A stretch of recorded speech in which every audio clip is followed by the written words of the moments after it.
Assalamualaikum. Good morning. I'm from Mumbai. Welcome to another video, another day. So it's near to 10:30. I have reached to one and only Kurla court. So आज Kurla coat पहुँच गए. आज शब बारात है and देखते हैं आज का दिन कैसे जाता है. Stay tuned, stay connected, connect me on Shaima speaks on Instagram. Do like, comment, share and subscribe. आज जहाँ तक मुझे पता है 2 मैटर्स है शायद से एंड 138 का है. That is again cheque bounce. What we say 138 is cheque bounce. तो मैं आपको बताती हूँ क्या होता है, कैसे होता है, कौन से स्टेज पे मैटर है, हमारा क्या रोल है, हम कौन से साइड से हैं. It's another day. So yesterday on Tuesday, so today is Wednesday. Yesterday it was Tuesday. तो कल 2 मैटर्स थे जहाँ पे मैंने मेंशन ही किया.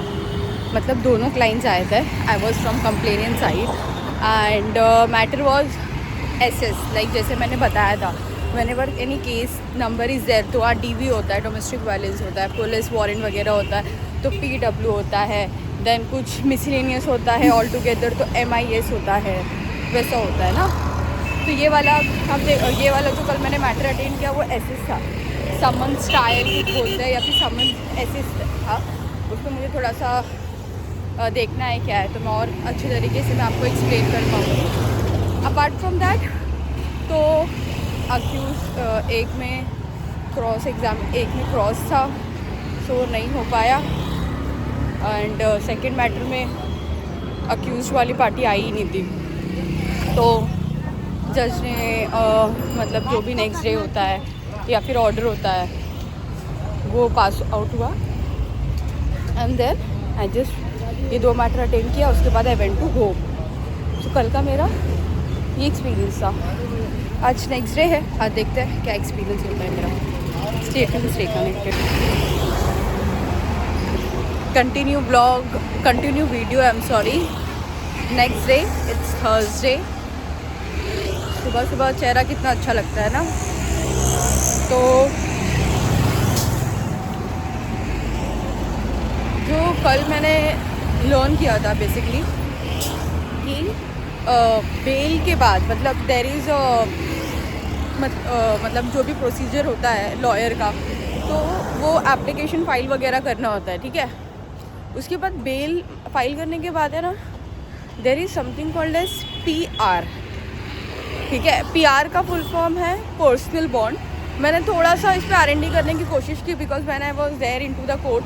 तो मैंने कोशिश किया कि क्या है, because the curiosity there, it was there into my mind कि बेल के बाद ये PR क्या होता है.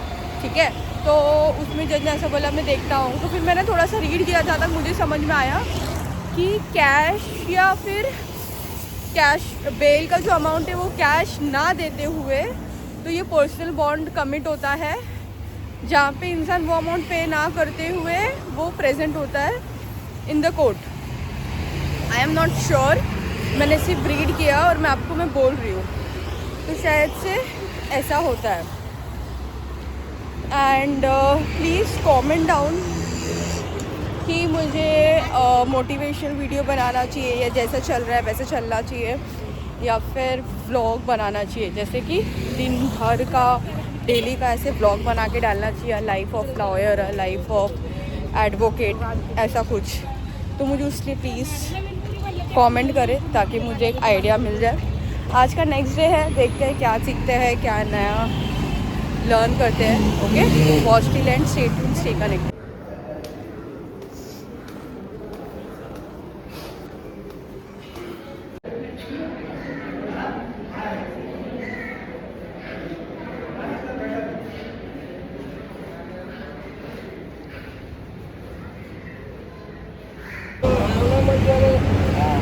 तो चलते अब घर की तरफ. It is 5:30 somewhere.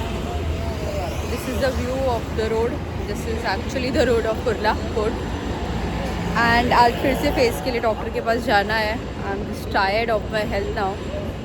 Seriously I am tired, but any which ways I don't want to talk negative. तो आज मैंने देखा कि एविडेंस जो फाइल होता है डीवी के अंदर, DV is domestic violence, okay. So उसमें कैसा होता है कि एविडेंस जो भी लगाते हैं हम, वो ओरिजिनल ही होता है और उसको पीटी बोलते हैं, लाइक PT1, मतलब evidence 1, evidence 2, we give the numbering, ऐसा होता है। तो वो फाइल होता है, ठीक है, एंड वो कोर्ट में सबमिट होता है, उसको नंबरिंग करता है, फिर लिस्ट ऑफ डॉक्यूमेंट के साथ, वैसा पेपर वर्क होता है बेसिकली। बट इन्फॉर्मेशन ये है कि evidence is always a original one, like birth certificate था उसके अंदर, ठीक है, हाँ बर्थ सर्टिफिकेट था। अपार्ट फ्रॉम दैट जो मैंने आज देखा कि अगर कोई भी फ्रेश मैटर फाइल होता है ना, तो it is very easy what I am saying, ठीक है, but it is not easy because you know it's a court, so Indian court, तो थोड़ा सा हमारा लेट प्रोसीडिंग होता है, बहुत सारे मैटर्स होते हैं, बहुत सारे काम होते हैं उस हिसाब से। सो कहने का मतलब ये कि न्यू मैटर्स फाइल होता है ना, तो उसमें पहले हमको सारा एग्जिबिट वगैरह मार्क करना होता है, लिस्ट ऑफ डॉक्यूमेंट्स वगैरह बनाना होता है, एंड वो सारा चीज़ करने के बाद उसके बाद हमको जेसी होते हैं, ठीक है, उनका लाइक पहले फिर अपलोड करना होता है, साइट पे अपलोड करना होता है, वो दिख रहा है क्या उनके सिस्टम में, वो चेक करना होता है। अगर उनके सिस्टम में वो दिख रहा है प्रॉपरली, मतलब जो भी होते हैं, मतलब हर कोर्ट का एक कोर्ट ऑफिस होता है या कोर्ट ऑफिस बोलते हैं उसे, जिसमें बैकेंड के काम होते हैं, हम एक लेमन लैंग्वेज में बोल सकते हैं बैकेंड का काम होता है। तो उसमें वो लोग देखते हैं अगर सारा चीज़ है, फिर वो ओरिजिनल फाइल जो हम सबमिट कर रहे हैं उसके साथ वो वेरीफाई करते हैं जो हमने ऑनलाइन अपलोड किया है। देन वो वेरीफाई होने के बाद जेसी का साइन लगता है, देन उसमें भी उनका सिस्टम होता है, लैंडस्केप है या क्या है, वो फिर वो जाता है कोर्ट में जज के पास, उसमें फिर साइन, सिग्नेचर, फिर डेट हियरिंग वगैरह स्टार्ट होती है।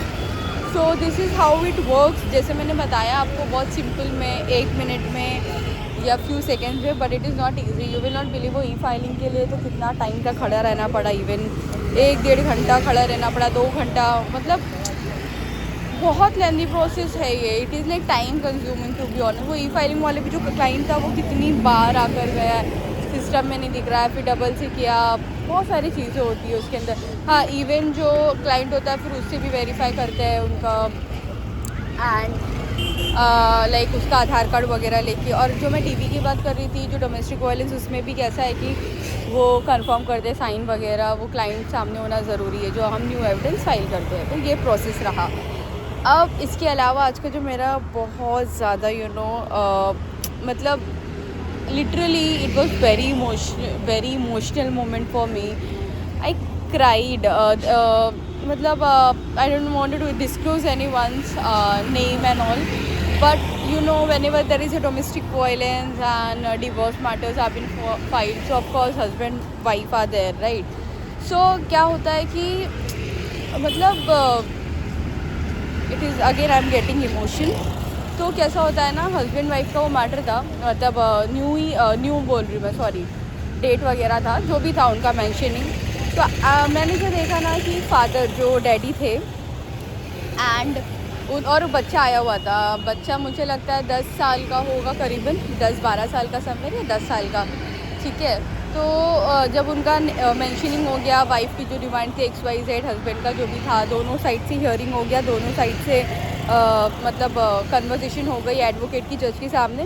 तो जैसे बच्चा बाहर गया ना, तो फादर वॉज वेटिंग। तो मैंने कोर्ट रूम के अंदर बैठ के मैंने ये चीज़ नोटिस करी कि फादर इज़ लाइक, मतलब उन्होंने प्रॉपरली बच्चे को उठाया, लाइक हग किया एंड लाइक किस किया फोरहेड पे, यहाँ पे मतलब हम लोग बोलते हैं ना, बोसा दिया फोरहेड पे। तो it was very emotional moment. I cried, I literally cried. मतलब मैं जैसे ही वो देखी ना वो moment, I came outside, I cried myself, I went to one corner. मैं रो दी वो देखकर, मैं कॉर्नर में चली गई कि मैं मतलब आंसू एकदम, क्योंकि because I am in uniform, फिर मैं रो, फिर वो सारी चीज़ें हो, लोग देखे XYZ। फिर मैं कॉर्नर में गई तो फिर से वो लोगों ने, मतलब मैंने उनको देखा कि वो बच्चे को पैसा दिए, कैडबरी दिए अपने लड़के को या लड़की को, आई डोंट नो, वो जेंडर समझ में नहीं आ रहा था क्योंकि वो लड़का या लड़की जो भी था वो कपड़ा ही वैसे पहने थे। हाफ हेयर कट था, तो I didn't able to understand, but मुझे लग रहा है लड़का ही था, XYZ। तो मैंने देखा कि कुछ दिए, फिर उसको पैम्पर्ड किए बच्चे को, ऐसे यू नो छोटे बच्चों को हम कैसे पैम्पर्ड करते हैं। Again tears was my into my eye, and then मैंने मतलब मैं आ गई, आई जस्ट चेंज माई वे, मैं अपना रास्ता बदल दी। फिर मतलब अभी भी मेरा ना ऐसे यू नो आँख एकदम भरा हुआ है, दिल एकदम भरा हुआ है, यहाँ तक कि मैं आई विल क्राई लिटरली, मैं रो दूँगी। मतलब ये क्या हो रहा है, मैं बस ये जानती हूँ कि आज के टाइम पे ना इस दुनिया में इमोशंस की कोई फीलिंग ही नहीं रही है, हर चीज़ पैसा, हर चीज़ पैसा, हर चीज़ पैसा। आई कम्प्लीटली अग्री, लेकिन अब पैसे से कोई रिश्ता तो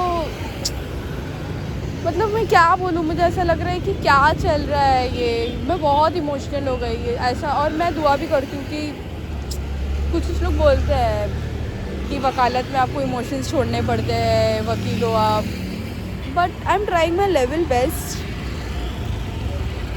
पता नहीं यू नो लिटरली, मतलब मुझे सिर्फ एक चीज़ पता है, maybe I am right और रॉन्ग, अगर रॉन्ग हो तो सॉरी इन एडवांस, बट मेरा ये थॉट है जो मेरे माइंड में है कि मतलब माँ बाप के झगड़े लड़ाई में ना बच्चे पिस जाते हैं। मतलब इंसान बोलता है ना, वो पुरानी कहावत है, गेहूं के साथ घुन पिसता है, तो वो एग्जैक्टली वो है उनका जो भी है यार। मतलब देखो मैं किसी को ब्लेम नहीं कर रही हूँ, मैं कुछ नहीं, बस मुझे इतना पता है ना कि वो दोनों के चक्कर में, हस्बैंड वाइफ के दोनों के चक्कर में ना बच्चा यू नो पिस जाता है। तो मुझे वो रियलाइज़ हुआ, and hope for the best. बस मैं आपको यही बोलूँगी कि हो सके तो you know take care of your relation, जो भी रिलेशन है आपका, father mother husband wife family, and you. और जब बच्चा रहता है ना, सो बस मुझे और कुछ नहीं बोलना कि, and I just got one my college friend, so उससे बात होने लगी मेरी। So let's end this video. Stay tuned, stay connected. Allah.